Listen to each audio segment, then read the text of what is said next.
बिस्मिल्लाहिर्रहमानिर्रहीम। एक और बहुत अहम मौजू, क्योंकि अब बहुत जल्द हज फ़्लाइट्स शुरू हो जाएंगी। मैक्सिमम ड्यूरेशन स्टे का 35 से 40 दिन और कम से कम 10-15 दिन।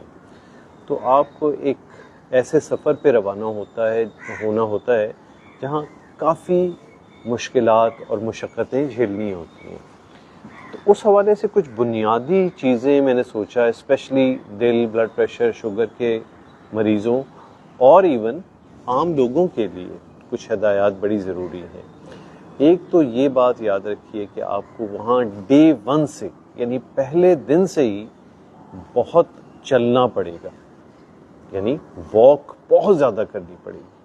और वॉक के हवाले से गो के हरम या मस्जिद नबवी और तमाम होटल्स में ज़बरदस्त किस्म का एयर कंडीशन होता है, लेकिन कुछ ना कुछ पैदल चलना आपको ओपन एनवायरनमेंट में पड़ता है। गर्मी बहुत ज़्यादा है तो कुछ बातों का ख्याल रखना पड़ेगा।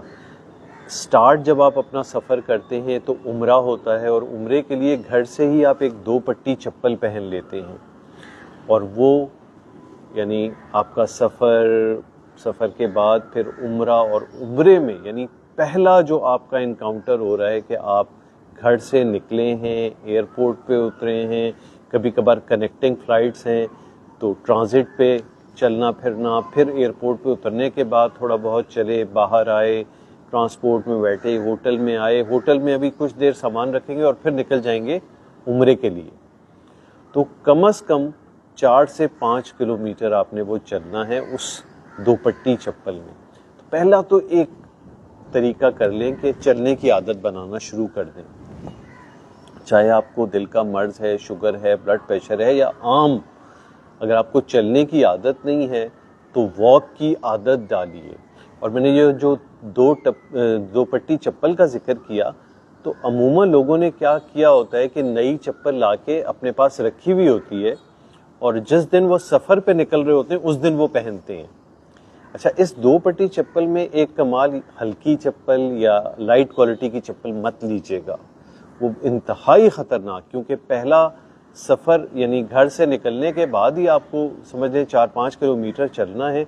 अगर ये आरामदेह ना हुई, इसकी वो जो पट्टियां हैं ये ज़रा टाइट हुई आपके पैर पे, तो आपके पहले यानी सफ़र स्टार्ट में ही पैर पे छाला पड़ जाएगा।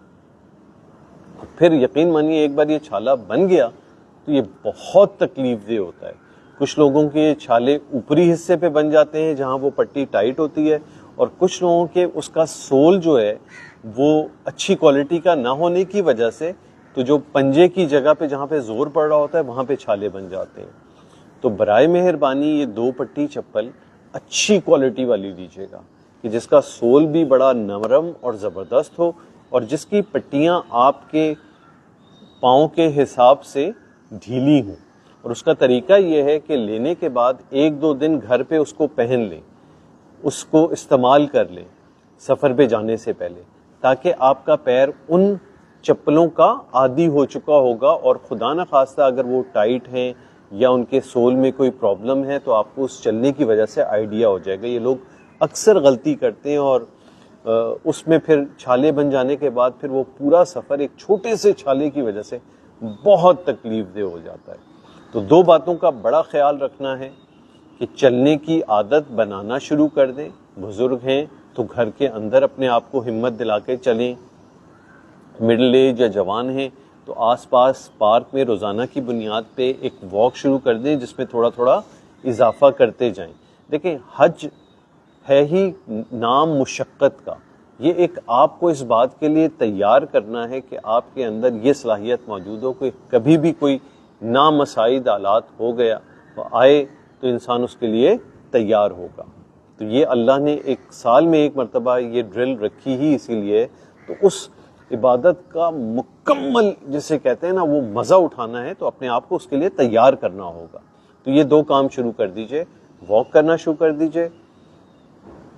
वॉक का हुसैन जान पूछ रहे हैं वॉक का बेहतरीन वक्त क्या है। देखें, वॉक अच्छा है, खाली पेट की जाती है। बेहतरीन वक्त तो सुबह है, फजर के बाद। किसी वजह से आप नहीं कर पा रहे तो असर और मगरिब के दरमियान कर लें। जो खाने से पहले का टाइम होता है, रात के खाने से पहले का टाइम। दूसरा, चप्पलों का मैंने बताया आपको बहुत ख्याल रखना है, और ख़ास तौर पे शुगर के मरीज़। और शुगर के मरीजों के लिए हवाले से मैं एक और बता दूं, देखें उसमें ये तो एक 2 पट्टी चप्पल है, एक वो बक्कल वाली चप्पल्स भी पहनी जा सकती हैं जिसमें पतली बक्कलें हों और आपके वो पैर को पूरा कवर कर ले। ऐसी बनती हैं चप्पलें कि वो आपके पैर की ऊपरी उभरी हुई हड्डी को कवर नहीं करते, बहुत पतले पतले बक्कल लगे हुए होते हैं और उस पर आप अपनी चप्पल पहन लें। और शुगर वालों के लिए एक और भी एक खास किस्म की जुराबें होती हैं जो आपके सिर्फ तले को कवर कर रही होती हैं और थोड़ा सा आपके पंजे और पीछे एड़ी पे उसका वो टिकाने वाली जगह बनती है और ऊपर की उभरी हड्डी क्लियर रहती है। तो वो जुराब भी पहनी जा सकती है शुगर के मरीज के लिए, क्योंकि उसको अपनी पैर की बहुत बहुत हिफाजत करनी होती है। बाकी देखिए, स्पेसिफिक बातों से पहले मैं आपको बता दूं कि कुछ चीजें आप अपने डॉक्टर से प्रिस्क्रिप्शन पे लिखा लीजिएगा जो आम इस्तेमाल की दवाइयां होती हैं। ये चाहे आपको शुगर का मर्ज है, ब्लड प्रेशर का मर्ज है या कोई मर्ज नहीं है, दोनों सूरतों में आपके काम आएंगी। वो दवाइयां क्या क्या हैं? जिस्म दर्द की दवा जिसमें पैरासीटामोल है या और मसल रिलैक्सेंट टाइप की दवाइयां हैं, ये एक नुस्खे पे लिख लीजिएगा इजाफी। एक मेदे या सीने में जलन या तेजाबियत की दवाइयां हैं जिसमें मुख्तलिफ किस्म की आती हैं। कैप्सूल मत लीजिएगा, कैप्सूल एयरपोर्ट पे मना होते हैं। तो ये गोलियों की सूरत में आने वाली दवाइयां वो ले लीजिएगा। सिमिलरली सिरप भी ज़्यादातर मना किए जाते हैं तो वो ना लें।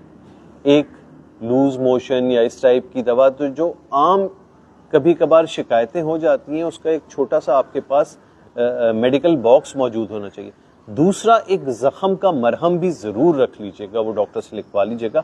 अक्सर कभी कभी पैर पे खराश या ऐसी चीज़ें आ जाती हैं तो उसमें एक बड़ा कॉमन मरहम है पॉलीफेक्स, वो आप लगा लें तो उससे खुद ही आराम आ जाता है। तो ये कुछ बुनियादी दवाइयों का एक छोटा सा पैक अपने पास ज़रूर बना लीजिएगा। अब आ जाते हैं हम ब्लड प्रेशर, शुगर और दिल के मरीज़ों पर।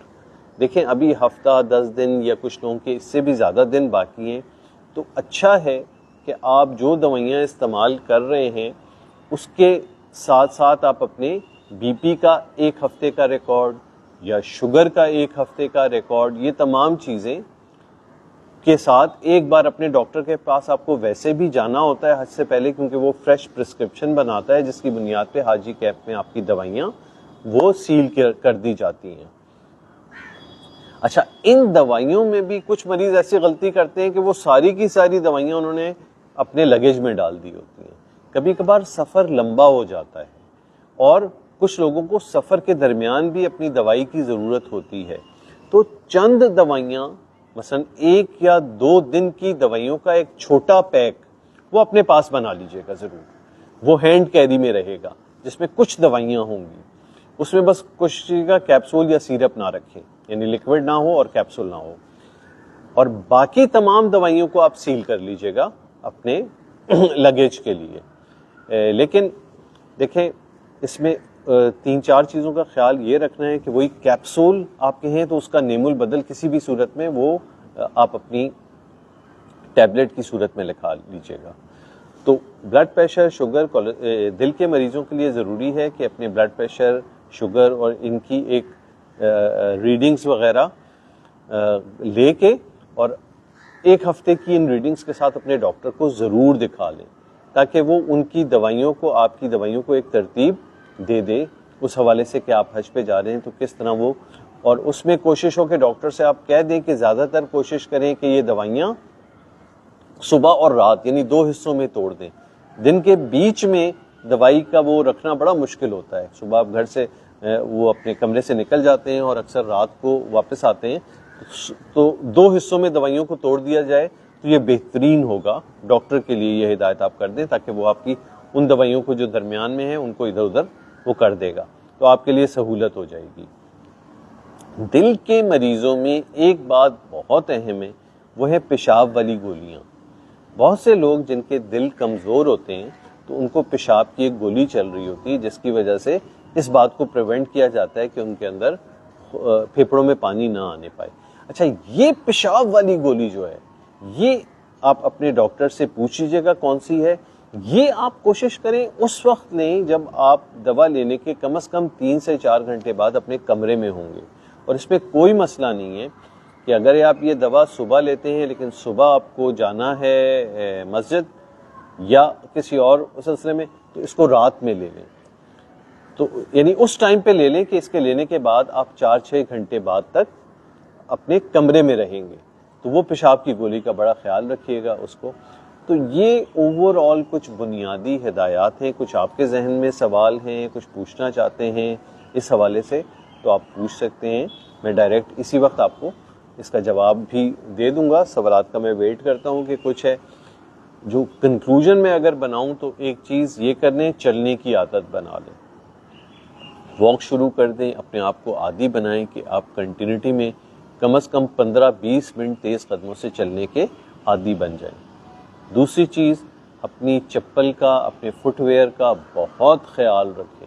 अभी से एक ऐसी अच्छी क्वालिटी की चप्पल ले लें, निकलने से पहले एक आध दिन उसको खुद, डॉक्टर साहब मैं सिगरेट नहीं छोड़ पा रहा हूँ, बहुत कोशिश की है, इसके लिए कोई मेडिसिन है या नहीं जी। इसका एक पूरा सिस्टम, यानी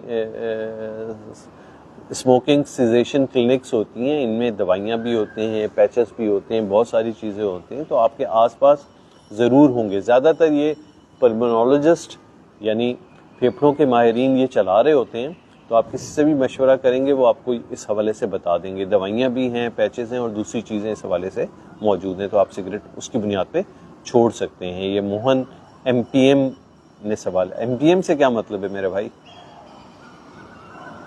तो ये कर लें। अपना BP, पल्स, शुगर ये इस हफ्ते में अच्छी तरह से डिफरेंट टाइमिंग के चेक कर लें और उनकी रिकॉर्डिंग्स के साथ आप डॉक्टर को दिखा लें।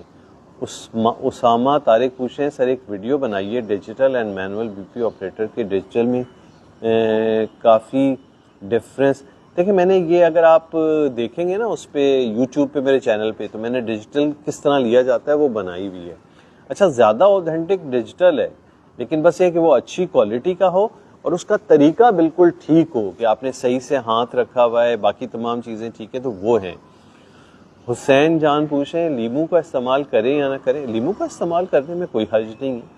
खटास के लिए लीमू का इस्तेमाल आप कर सकते हैं, इसमें तो मेरा ख्याल है ना ब्लड प्रेशर वाले को मना है ना शुगर वाले को मना है। अच्छा, मीरपुर माथेलो MPM, ओ हो, आजकल असल में MPM से डर लगता है, पता नहीं है कोई नई पार्टी तो नहीं आ गई है, तो ये मीरपुर माथेलो है। थैंक यू जी बताने का। जी अगर जहन में कोई सवाल मज़ीद किसी के भी कुछ पूछना चाह रहा है, तो जनरल बातें यही हैं कि अपनी सेहत का ख्याल रखें। हज पे जाने का मौका मिल रहा है। सर BP पेशेंट सरबेक्स यूज़, जी ये मल्टीविटामिन और मिनरल की गोली है, बिल्कुल यूज़ की जा सकती है।